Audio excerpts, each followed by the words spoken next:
Assalamualaikum warahmatullahi wabarakatuh dan selamat malam pemirsa TVRI Sulawesi Tengah dimanapun Anda berada. Senang sekali rasanya saya Leo Zulfikar bisa kembali menjumpai pemirsa untuk program Bilang Bicara Langsung edisi hari ini di hari Selasa 14 Juni 2022.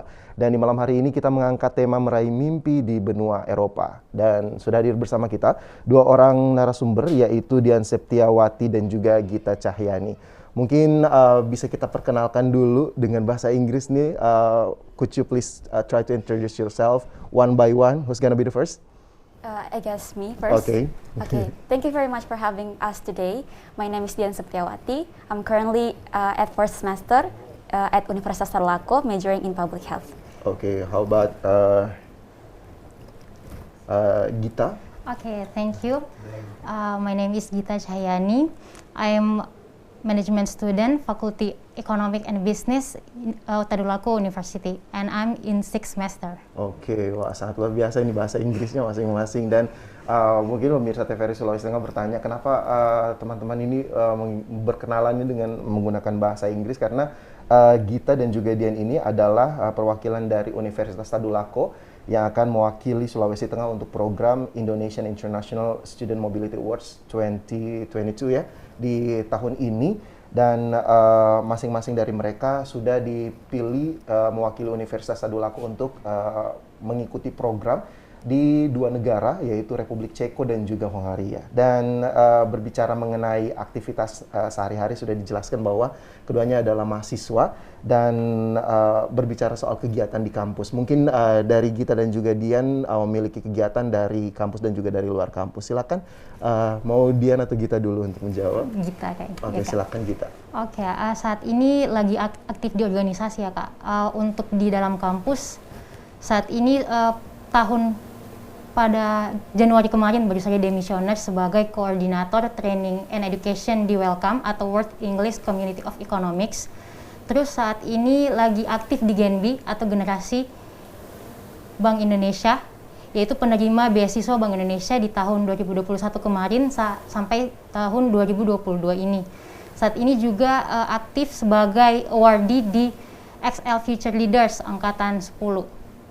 Oke, kalau itu kegiatan dari Gita bagaimana dengan Dian nih? Kalau saya sendiri Kak, saya merupakan pengurus dari Sanggar Seni Kalena tapi sudah demisioner. Jadi Sanggar Seni Kalena itu merupakan salah satu UKM di FKM. Terus juga sekarang lagi aktif di bidang penelitian dan juga saya bergabung dalam Asosiasi Peneliti Muda Indonesia yang dimana saya di dalamnya menjabat sebagai Kepala Regional Kalimantan dan Sulawesi untuk mempromosikan dan memotivasi pemuda kemudian untuk melakukan penelitian seperti itu Kak. Dan ya, saya juga berperan sebagai mentor penelitian di ASEC Education. Wow, masing-masing sudah memiliki basic latar belakang organisasi di masing-masing organisasi dalam kampus dan juga di luar kampus. Dan dia juga salah satu yang pernah diwawancara di TVRI sebelumnya ya, untuk melaksanakan beberapa kegiatan di organisasinya terkait dengan penelitian mangrove ya, Dian ya. Iya, Dan begitupun dengan Gita yang fokus di organisasi Welcome untuk memperkenalkan kepada mahasiswa ya bagaimana penggunaan bahasa Inggris di Fakultas Ekonomi. Dan berbicara soal kegiatan kemahasiswaan, kita mengetahui bahwa antara Dian dan juga Gita ini adalah mahasiswa dari Universitas Tadulako, di mana kita tahu di tahun ini dan juga beberapa tahun belakangan kita sudah masuk ke kebijakan MBKM atau Merdeka Belajar Kampus Merdeka nih. Dari Dian dan juga Gita, bagaimana sih pendapatnya terkait dengan kebijakan tersebut, apalagi untuk mahasiswa yang saat ini mengikuti kebijakan dari MBKM itu sendiri? Mungkin Gita bisa menjawab, silakan Gita.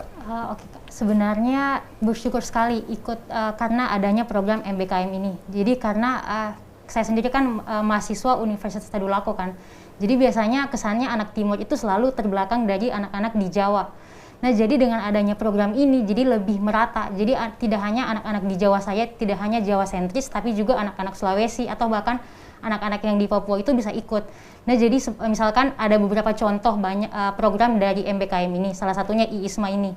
Dan IISMA ini sangat-sangat membantu mahasiswa. Jadi yang dikenal itu bukan hanya mahasiswa Jawa tok saja atau anak-anak dari universitas top saja, tetapi juga anak Sulawesi Tengah pun juga bisa berkontribusi aktif. Ya, sangat luar biasa karena mengingat bahwa program yang dilaksanakan melalui kebijakan MBKM ini sudah sangat ada beberapa kegiatan yang juga bisa meng-approach mahasiswa untuk bisa melaksanakan banyak kegiatan positif dan juga bisa berkontribusi untuk kampusnya. Salah satunya ada kampus mengajar dan juga yang akan kita bahas di malam hari ini yaitu mengenai IISMA atau Program Indonesian International Student Mobility Awards 2022, di mana Dian dan juga Gita menjadi didapuk sebagai perwakilan Sulawesi Tengah untuk mengikuti program tersebut dan berangkat di Republik Ceko dan juga di Hongaria.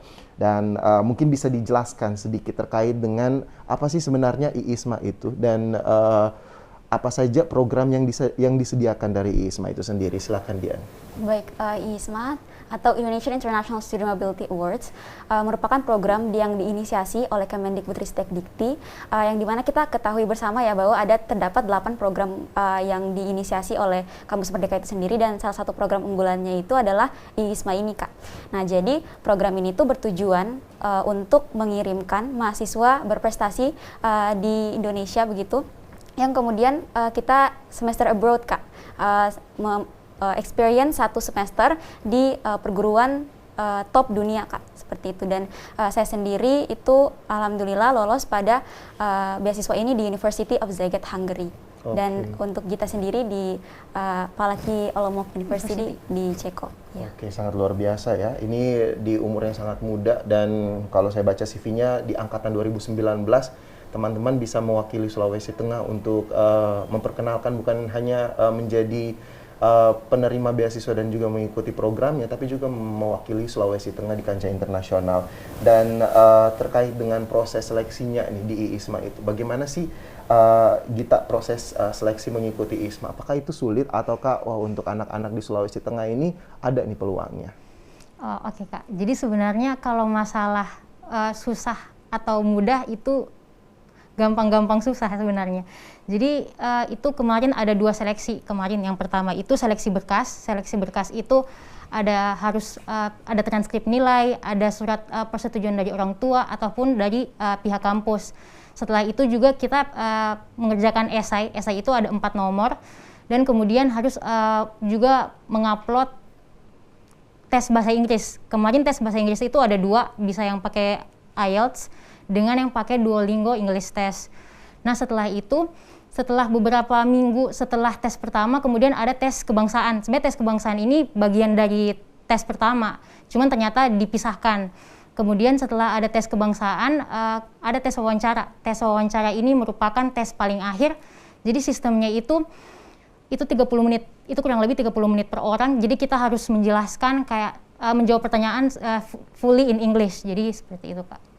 Oke, dan apa sih pertanyaan yang fully English itu terkait dengan apa saja tuh, Gita? Oke, Kak. Jadi sebenarnya pertanyaan itu berkisar pada jawaban yang kita kerjakan di esai pada tahap 1 sebelumnya. Setelah itu juga mungkin pertanyaan kenapa memilih universitas tersebut, kenapa juga memilih mata kuliah, karena ketika nanti kita untuk kuliah di sana itu nanti memilih minimal 4 mata kuliah. Jadi ditanya biasanya berupa alasan apa, kontribusi nanti saat pulang itu apa, pertanyaan seputar itu, Kak. Kurang lebih seperti itu untuk proses seleksinya. Dan dari proses seleksi ada juga yang namanya kualifikasi dari mahasiswa yang akan dipilih untuk mewakili Indonesia. Kualifikasi dari IISMA itu seperti apa, Dian? Kalau berbicara terkait dengan eligibility-nya atau kualifikasinya, itu tuh kita kemarin dari panduan ya yang dikeluarkan dari Kemendikbud merupakan mahasiswa yang lagi duduk di semester 4 sampai semester 7 dan kemudian itu eligible juga dari segi bahasa Inggrisnya. Jadi kan tadi Gita sudah sempat mention ya terkait dengan tes bahasa Inggrisnya. Itu IISMA sendiri menerima 3 English Proficiency Test atau tes bahasa Inggris. Yang pertama IELTS itu untuk minimum skornya 6, terus untuk TOEFL IBT itu kurang ingat sih sebenarnya, mungkin nanti bisa dilihat lebih lanjut di portalnya ISMA seperti itu. Dan kemudian yang terakhir itu ada Duolingo English Test, yang dimana saya dan Gita itu ngambil Duolingo English Test ini karena memang lumayan murah dan hasilnya itu sangat cepat keluar seperti itu. Untuk minimum skor dari Duolingo English Test itu 100. Jadi sebenarnya untuk beasiswa ini berpeluang sangat besar bagi kita mahasiswa karena untuk tes bahasa Inggrisnya itu tidak terlalu tinggi sekali gitu Kak untuk minimum skornya. Oke, sangat luar biasa. Dan dari kampus sendiri kan, untuk kualifikasi, apakah hanya Universitas Tadulako saja atau ada universitas lain yang berpeluang untuk mengikuti program seperti ini, Dian? Iya, tentu saja Kak. Untuk bukan hanya berfokus pada daerah Sulawesi saja yaitu UNTAD, tapi ini tuh beasiswa pertukaran pelajar yang di-provide kepada semua mahasiswa yang berada di bawah, maksud saya universitas yang ada di bawah naungan Kemendikbud-Ristek Dikti, seperti itu Kak. Oke, dan melihat peluang yang diraih oleh anak-anak di Sulawesi Tengah, kita tahu di UNTAD kita ada 2 perwakilan ya untuk ke Republik Ceko dan juga Hongaria. Bagaimana sih perspektif atau sudut pandang dari teman-teman terkait dengan peluang anak-anak di Sulawesi Tengah untuk mewakili daerah untuk bisa mengikuti program seperti ISMA ini sendiri? Dari Gita mungkin bisa bantu menjawab. Oke Kak, jadi menurut saya sebenarnya semua mahasiswa itu punya kesempatan yang sama, besar kesempatan itu pun sama karena program ini tidak mengistilahkan atau mengistimewakan anak-anak tertentu dari universitas tertentu, tapi semua mahasiswa itu boleh daftar asal mereka itu eligible. Dan juga sebenarnya yang lolos ini sebenarnya ada perankingannya Kak, jadi walaupun standarnya itu lumayan rendah karena kayak cuma 100 seperti itu, tapi ada perankingan lagi, jadi teman-teman itu sebenarnya hanya fokus pada IPK dan fokus pada nilai bahasa Inggris karena sebelumnya saya pernah dengar kalau misalkan nilai bahasa Inggrisnya itu tinggi, sebenarnya IPK-nya biar walaupun tidak terlalu tinggi itu tidak apa-apa, tetapi bagusnya itu dua-duanya tinggi, jadi tingkat persentase diterimanya itu lebih tinggi lagi. Jadi intinya semuanya itu bisa daftar selama mereka itu mau dan bekerja keras. Oke, dan dari Dian sendiri bagaimana sih pendapatnya untuk peluang anak-anak muda di Sulawesi Tengah untuk mengikuti program ISMA? Iya, sama seperti dengan yang disebutkan sama Gita tadi, emang ISMA ini tuh sangat inklusif bagi semua mahasiswa di Indonesia, sehingga kita yang kalau saya pribadi ya Kak, itu karena memiliki keinginan untuk berkuliah di luar negeri itu sudah dari SMA seperti itu, dan tahu ada program yang ditawarkan oleh Kemendikbud yang seperti ini, yang sangat prestigius seperti ini, itu jadi merasa bersyukur sekali karena kita mahasiswa bisa merasakan pengalaman 1 semester begitu belajar di perguruan terkemuka di dunia Kak, luar negeri.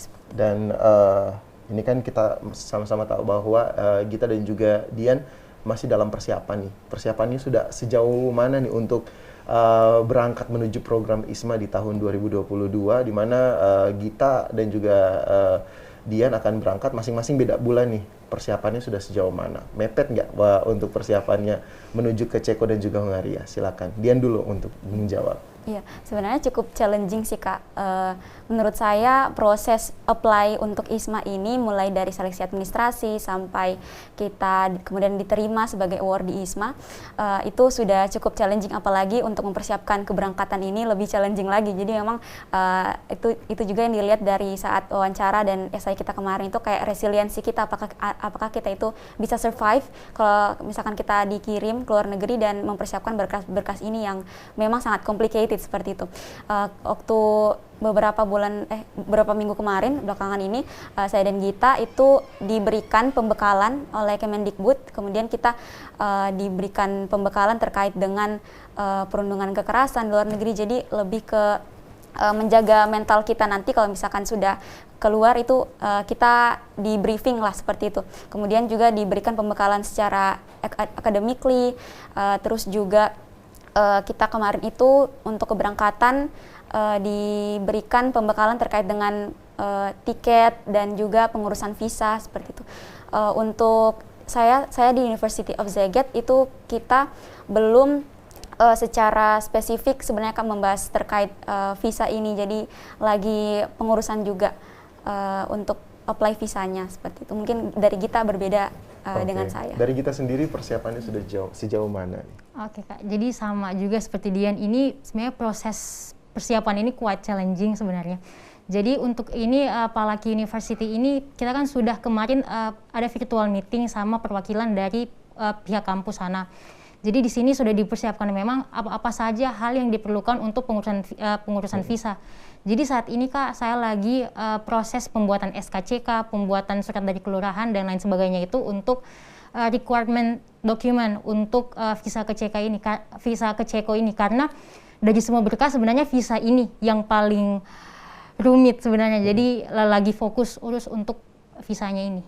Oke. Dan terkait dengan persiapan selain untuk dokumen sendiri, administrasi yang akan dilaksanakan, persiapan yang lain itu sudah seperti apa sejauh ini yang dilaksanakan antara Gita dan juga Dian? Karena memang kita ini Kak masih dalam tahap provision pembekalan dari Kemendikbud seperti itu. Jadi kita sebenarnya secara teknis itu belum mempersiapkan lebih lanjut seperti itu Kak. Jadi masih dalam segi administrasinya. Oke. Ya. Dan terkait dengan membawa nama kampus nih, kita tahu bahwa Dian dan juga Gita adalah perwakilan Universitas Tadulako. Bagaimana sih dukungan dari Universitas Tadulako sebagai kampus yang menaungi Gita dan juga Dian memberikan dukungan terhadap pelaksanaan program IISMA 2022? Yang mau jawab siapa nih? Gita atau Dian, silakan. Gita boleh. Gita ya. boleh, oke. Oke, jadi kan sebenarnya ini biggest thanks to kantor urusan internasionalnya UNTAD ya. Jadi sebenarnya kita itu dibimbing, kita itu dibuatkan grup ya, grup WhatsApp. Jadi dibantu siapa-siapa saja yang mau daftar. Pokoknya sudah sampai ke tahap-tahap berapa. Jadi kita itu betul-betul dibantu dari awal tahap pemberkasan itu sampai lolos ini, sampai sering ditanya kabarnya bagaimana, apa yang diperlukan. Dan juga alhamdulillah pihak dari fakultas, prodi, dan sampai di tingkat rektorat pun selalu siap membantu kita. Jadi kita ini benar-benar karena sebagai perwakilan, sebagai brand ambassador ya dari UNTAD sebenarnya. Jadi benar-benar ditolong, dibantu apapun yang kita butuhkan, insya Allah kampus siap bantu. Oke, baik. Dan pemirsa TVRI Sulawesi Tengah, perbincangan kita terkait dengan program IISMA 2022 bersama Gita dan Dian masih akan kami lanjutkan setelah jeda pariwara berikut ini, jadi tetaplah bersama kami.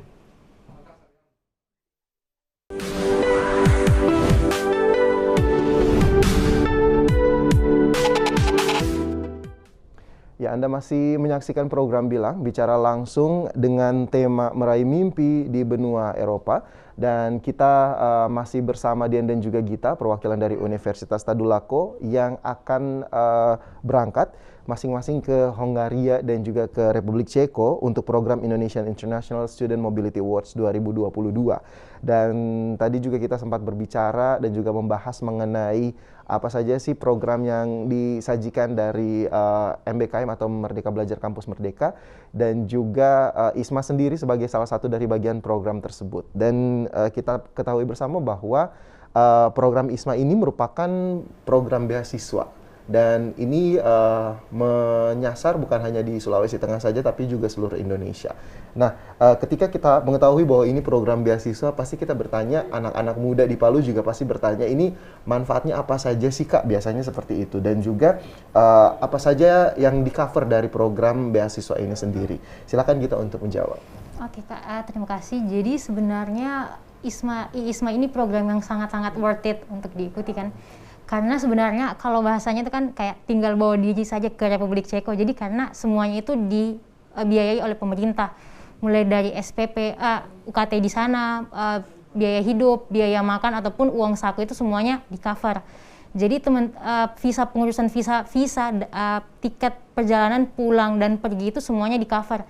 Jadi teman-teman itu hanya mempersiapkan diri dan mental untuk berangkat ke negara tujuan.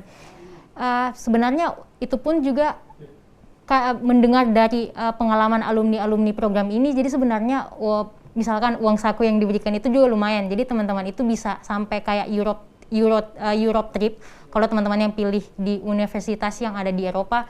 Jadi program ini itu menurutku program yang paling worth it di antara semua program beasiswa ke luar negeri. Seperti itu. Sangat luar biasa. Dan dari Dian sendiri, ini kan Dian sudah cerita bahwa saya sudah punya pengalaman nih mengikuti beberapa beasiswa ataupun seleksi beasiswa. Apa sih yang membedakan ISMA dengan program beasiswa yang lain yang disediakan oleh pemerintah maupun swasta? Iya, betul sekali, Kak. Jadi ini tuh ISMA bukan yang pertama kalinya saya coba langsung lolos seperti itu untuk program exchange ke luar negeri seperti itu. Jadi ini tuh sudah yang ketiga kalinya, Kak, baru lolos. Jadi yang pertama itu saya ikut pada YC Ali Fellowship yang diadakan oleh Kementerian Kedubes Amerika ya. Kemudian juga Global U-Grad itu juga Amerika punya. Dan menurut saya apa yang membedakan ISMA ini dengan exchange lain adalah dari sisi peluang kita itu lebih banyak, Kak, dibandingkan dengan pertukaran lain. Itu kalau untuk ISMA sendiri kita diberangkatkan ada sebanyak 1.155 mahasiswa yang diberangkatkan tahun ini, Kak. Nah, sementara kalau misalkan kita compare dengan beasiswa lain itu diberangkatkan hanya hitungan jari saja, kayak 1 sampai 5 orang gitu, Kak. Istilahnya kuotanya terbatas ya untuk beberapa daerah saja ya. Iya, betul, Kak. Kemudian juga dari segi pemilihan universitasnya itu sangat beragam. Tidak hanya kita bisa pilih universitas di Eropa, tapi bisa juga di UK, di Irlandia ataupun di Asia, Kak, seperti itu. Jadi sangat beragam pemilihan perguruan tinggi di dunianya. Oke, dan kita berbicara soal ini lagi nih, pemilihan negaranya. Kita ketahui bahwa antara Gita dan juga Dian dua-duanya terpilih untuk mewakili Sulawesi Tengah, ikut program ISMA, penempatannya sama-sama di Eropa. Apakah ini pemilihan negaranya ini ada kriteria tertentu atau kualifikasi khusus diberikan? Dan juga ketika teman-teman lolos, apakah diharuskan untuk mengetahui budaya dan juga bahasa di sana? Ataukah semuanya ini dalam proses perkuliahannya full English? Silakan dari masing-masing dulu, mungkin dari Gita, silakan. Oke, Kak. Jadi alasan kan sebenarnya lebih ke alasan juga kan, Kak. Alasan kenapa pilih Republik Ceko, sebenarnya waktu pendaftaran di ISMA kemarin itu di tahap 1 itu diberi 2 pilihan. Jadi pilihan pertama itu atau pilihan prioritas, pilih universitas apa, yang kedua juga universitas apa. Kemarin saya pilih yang Ceko ini, yang Republik Ceko, yang pilihan kedua itu ada di Lithuania. Jadi kenapa pilih universitas ini, universitas Ceko yang di Ceko ini, karena sebenarnya melihat dari peluang. Sebenarnya kalau misalkan di Amerika, Inggris, Irlandia, Kanada dan lain sebagainya itu, karena pernah dengar dari teman-teman yang kuliah di Jawa itu kalau tingkat mahasiswa yang pilih di sana itu banyak sekali, Kak. Jadi saya berpikir kayak mungkin mendingan pilih di sini saja. Tapi kan Eropa juga lumayan kan, kayak lebih besar persentasiku untuk lolos di Eropa ketimbang di tempat-tempat lain yang high demand kan. Iya, betul. Kemudian untuk masalah kualifikasinya ya, Kak, pilih ada masing-masing itu ada. Itu biasanya standar bahasa Inggrisnya. Misalkan di Palaki kemarin itu minimal Duolingo English testnya itu 100. Nah, jadi teman-teman yang pokoknya nilainya itu di atas 100 itu boleh semua pilih, tapi biasanya itu lagi di-rankingkan lagi, Kak. Jadi tidak hanya mentok karena lolos nilai bahasa Inggrisnya diloloskan, tidak, itu lewat dari perankingan lagi. Kemudian pertanyaan selanjutnya tadi, Kak. Oke, terkait dengan mempelajari budaya dan juga bahasanya, seperti apa tuh, Gita? Oh iya, Kak. Kalau masalah mempelajari kebudayaan itu tidak harus tahu banyak, tapi setidaknya kita tahu sedikit-sedikit saja ya kan, Kak. Itu biasanya pertanyaan yang akan ditanyakan di bagian wawancara. Jadi ditanya lebih ke sudah tahukah ini negaranya ini tentang kayak misalkan kayak di Ceko itu kebanyakan itu masyarakatnya itu tidak memilih ateis. Yeah. Jadi itu kira-kira bagaimana? Jadi kayak ditanya kalau misalkan kena rasisme di sana itu bagaimana? Jadi sudah diberikan pertanyaan-pertanyaan seperti itu. Tapi untuk masalah apakah harus tahu lebih dalam tentang budaya atau bahasanya tidak diwajibkan. Itu kayak as long as we speak English, we know English, itu it's okay. Terus juga di kelasnya nanti kayaknya itu gabung ya, Diana, digabung dengan kelas teman-teman internasional. Jadi teman-teman internasional itu gabung di satu kelas. Jadi kita pakai full English. Dan itu yang kita ceritakan ketika mengikuti seleksi memilih negara Ceko. Bagaimana ketika Dian mengikuti seleksi tersebut dan memilih Hongaria nih, bagaimana? Apakah ada kualifikasi khusus yang disediakan di sana? Silakan. Jadi sebelum pemilihan negara itu saya sudah riset-riset terlebih dahulu, Kak. Apakah ini memang negara yang safe, yang aman untuk saya sebagai pelajar kemudian bersosialisasi dan hidup dengan aman di sana. Dan untuk di Hongaria sendiri, khususnya di Szeged, itu memang one of the safest city in European country. Dan juga kita ketahui bersama bahwa Eropa ini is a very diverse country kan, maksudnya banyak sekali international communities di dalam situ. Tidak hanya ras Hongaria saja, tapi sangat beragam seperti itu. Ada yang dari negara-negara lain, yang negara Eropa lain seperti itu, Kak, yang menempati Hongaria ini. Jadi saya merasa kalau misalkan saya tinggal di daerah, di negara yang sangat diverse seperti itu, saya tentunya akan mendapatkan banyak perspektif yang berbeda, kemudian juga banyak pengetahuan yang berbeda, dan tentunya itu akan sangat bermanfaat bagi saya nanti ke depannya, Kak. Dan juga untuk University of Szeged ini untuk rankingan di QS World Ranking University itu masuk di top 500 universitas di dunia. Jadi ya sangat atraktif bagi saya, sehingga saya itu juga yang melatar belakangi saya untuk memilih University of Szeged. Oke. Dan kita mengetahui juga bahwa ketika mengikuti program, kita biasanya mahasiswa tuh struggle-nya adalah ketika melakukan izin dengan kampus. Dan bagaimana sih dari Gita dan juga Dian terkait proses mengikuti ISMA ini? Apakah dengan mengikuti ISMA ini ini jadi pertanyaan paling jadi spotlight untuk para anak-anak muda, apalagi mahasiswa yang pengen mengikuti program ISMA ya. Apakah ini mengganggu proses perkuliahan? Apalagi teman-teman di sana akan berangkat, itu berapa lama? 6 bulan ya, sekitar 6 bulan. Dan ya pasti kita meninggalkan perkuliahan. Dan bagaimana sih sistem rekognisi nilai di kampus, apalagi teman-teman di sana berangkatnya selama 6 bulan tinggal di Ceko dan juga Hongaria. Silakan Dian. Baik, Kak. Kalau saya pribadi justru melihat bahwa ISMA ini dia sama sekali tidak mengganggu perkuliahan kita, tapi justru sangat mendukung kita, Kak, untuk berkembang menjadi ya suatu karakter yang bermanfaat bagi banyak orang seperti itu. Dan menurut saya ini tuh jadi salah satu ajang bagi saya untuk mendukung cita-cita saya ke depannya, Kak, di mana saya kan berkeinginan untuk menjadi peneliti. Jadi kalau misalkan saya terpapar kemudian dengan international exposure, terus international academic di sana, riset-riset akademik di sana, itu saya menjadi keisi gitu ilmunya. Jadi itu semakin menambah perspektif dan pengetahuan saya ke depannya, Kak. Dan untuk ISMA ini sendiri itu direkognisi, nanti SKS-nya itu sebanyak 20 SKS, Kak. Sehingga I would say it's totally safe bagi kita pelajar untuk mengambil beasiswa ISMA ini, karena kan nanti direkognisi juga. Seperti saya dalam kasus saya, karena memang ini saya di semester ini harusnya KKN, tapi karena ikut ISMA itu direkognisi KKN saya ke ISMA seperti itu, Kak. Oke, jadi terhitung ya masuk SKS-nya ke 1 dari 20 SKS tersebut. Dan ketika kita berangkat ke luar negeri, pasti sistem perkuliahannya agak berbeda. Dan juga salah satu yang membuat berbeda itu adalah ketika teman-teman dihadapkan dengan proses perkuliahan dan juga memilih mata kuliah. Di program ISMA itu sendiri, bagaimana sih pemilihan mata kuliahnya? Apakah mengikuti dengan jurusan yang teman-teman pilih masing-masing, ataukah ada yang berbeda yang disediakan dari program ISMA itu sendiri? Silakan Gita. Oke, Kak, jadi untuk ISMA ini sebenarnya minimal pilih 4, tapi dari pihak ISMA itu maksimal 4, cuman ternyata dari host country-nya itu minimal 4, jadi teman-teman nanti kalau sudah sampai di sana bisa pilih lagi lebih banyak selama teman-teman mampu. Nah, jadi sebenarnya kemarin dengar-dengar kalau ISMA ini sebenarnya lebih mendukung untuk kita itu pilih yang mata kuliahnya itu lintas jurusan, Kak. Jadi supaya bisa lebih well-rounded person kan, jadi lebih tahu banyak, pokoknya lebih tahu mata kuliah ataupun ilmu-ilmu yang di luar jurusan kita. Jadi misalkan saya kan Fakultas Ekonomi dan Bisnis jurusan manajemen ya, khususnya marketing.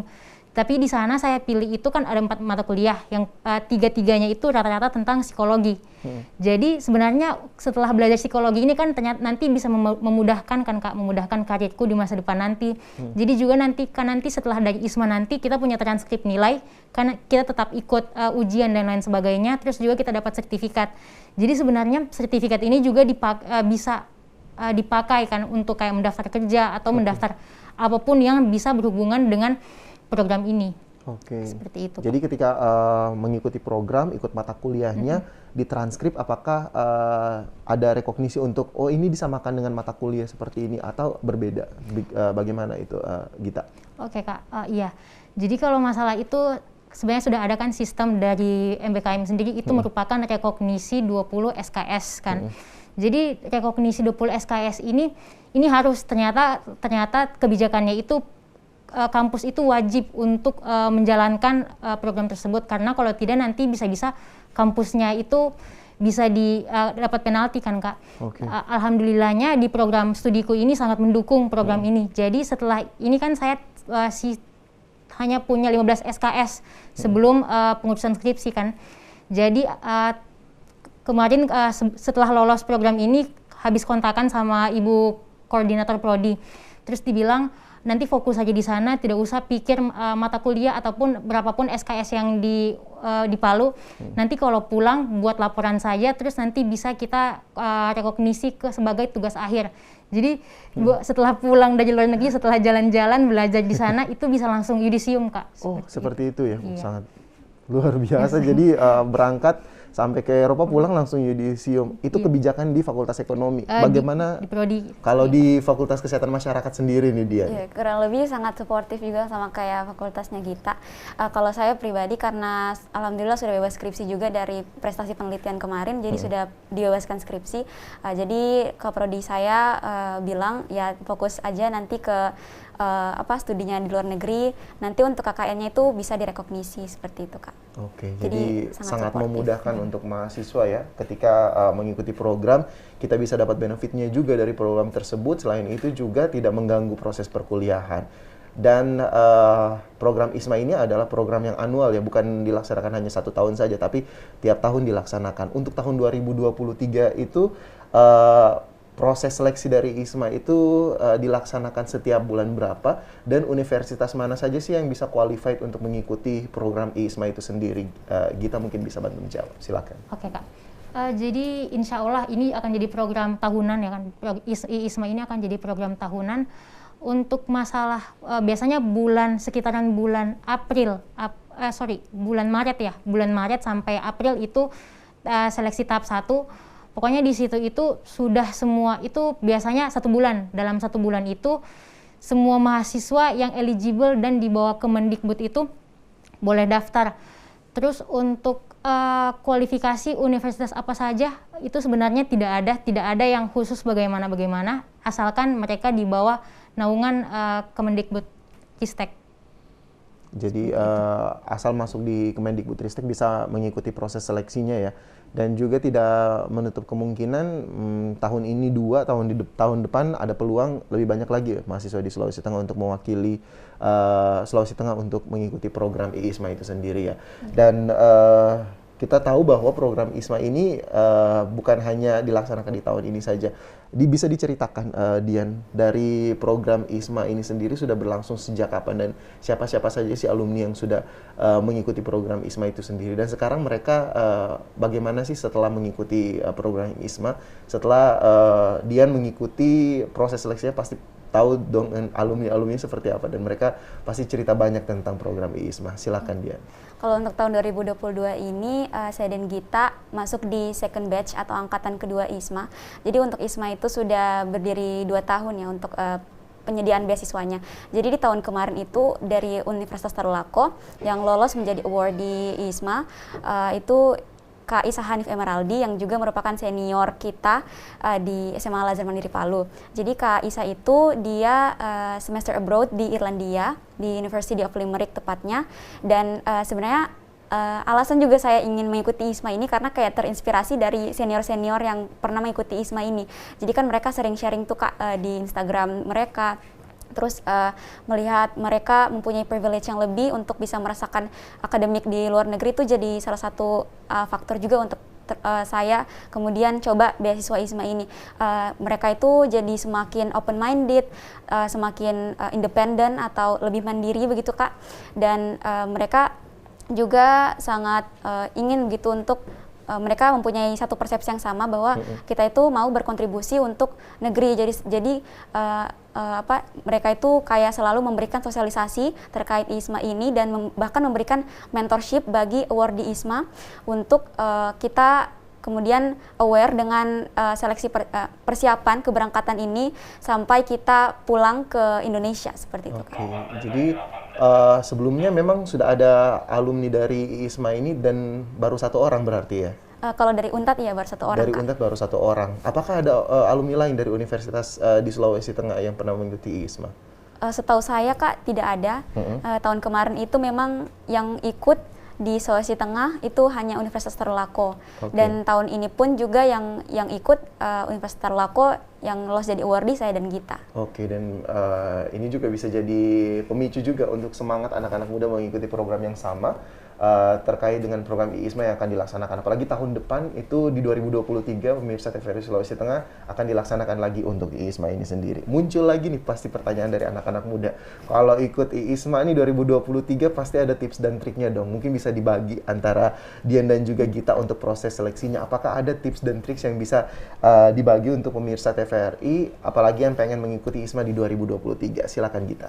Oke Kak, kalau tips dan trik dari saya itu lebih ke teman-teman harus atur strategi. Sebelum daftar itu teman-teman harus tahu mau universitas apa dan lebih tepatnya alasannya kenapa kan Kak.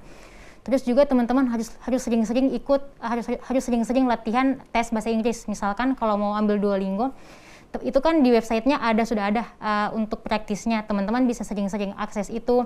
Jadi sebenarnya yang paling susah di tahap 1 itu tes bahasa Inggrisnya. Karena kan melakukan perankingan. Kalau kita itu tidak boleh leha-leha kan. Apalagi kalau Duolingo ini kan beda tesnya dengan TOEFL ataupun IELTS. Dan juga teman-teman saat mengisi esai nanti itu teman-teman harus jawabnya straight to the point karena ada batasan perkatanya. Terus juga teman-teman itu jawabnya bagaimana se-impactful mungkin. Kayak apa kira-kira kontribusi teman-teman, bagaimana teman-teman memecahkan masalah, bagaimana resiliensi teman-teman itu semuanya di-highlight ke situ. Mungkin juga kayak achievement, kayak akademik ataupun non-akademik itu teman-teman tuliskan semuanya.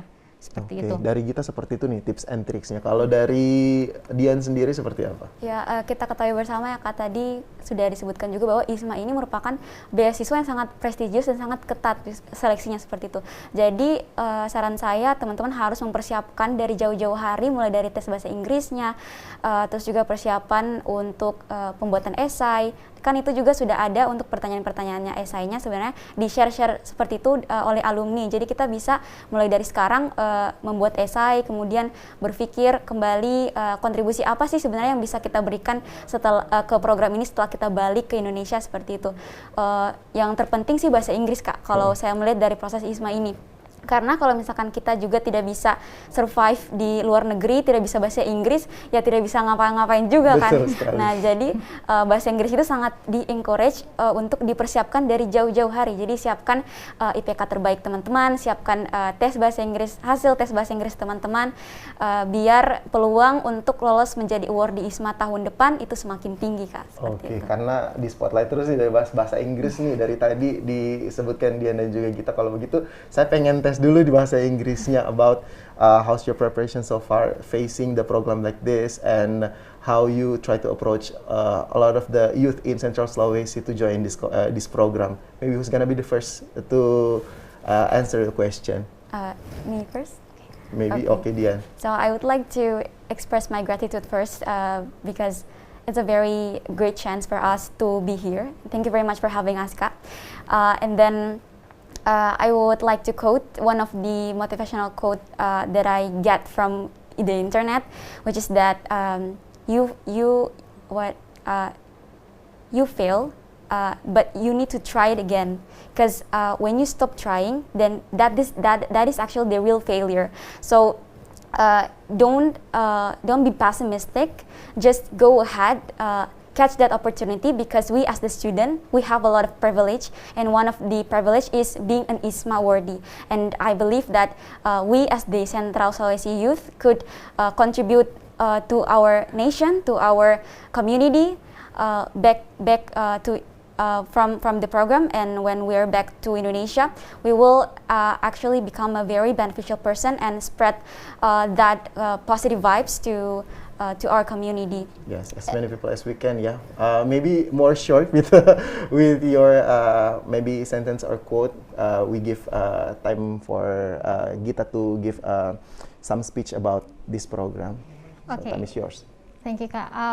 First of all, I would like to say thank you for everyone who have been support me until this day, and thank you, of course, thank you for having us di sini ya, Kak.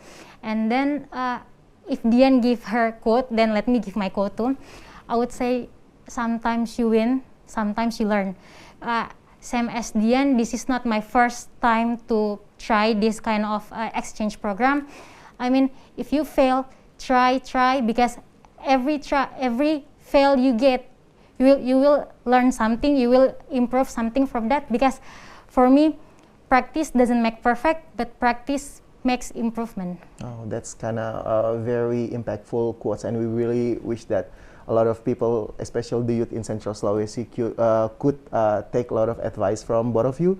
Dan semoga dengan adanya program IISMA ini bisa menginspirasi lebih banyak mahasiswa yang ada di Sulawesi Tengah untuk bisa berkarya dan juga bisa meraih cita-citanya di bidang masing-masing. Dan terakhir, pesan dari Gita dan juga Dian terkait dengan anak-anak muda dan juga mahasiswa yang ada di Sulawesi Tengah untuk mengikuti impian mereka nih di masing-masing bidang. Silakan, dimulai dari Dian dulu. Banyak pemuda gitu ya, kalau misalkan mau mencoba beasiswa exchange program itu they tend to be insecure. Jadi jangan pernah merasa kita itu incapable, tidak mampu karena kita bukan dari Pulau Jawa. Justru itu yang menjadi kekuatan kita nanti kalau misalkan kita menjadi salah satu awardee, terus kita mempromosikan Sulawesi Tengah seperti itu, dan yaitu kemudian akan menjadi pelajaran bagi kita ke depannya. Dan teman-teman jangan pernah untuk takut mencoba, karena kita tidak pernah tahu rezeki kita itu di mana. Dan I guess kita semua itu mempunyai kesempatan yang sama. Jadi teman-teman di tahun depan itu wajib daftar seperti itu. Oke, dari Gita seperti apa nih pesannya untuk anak muda?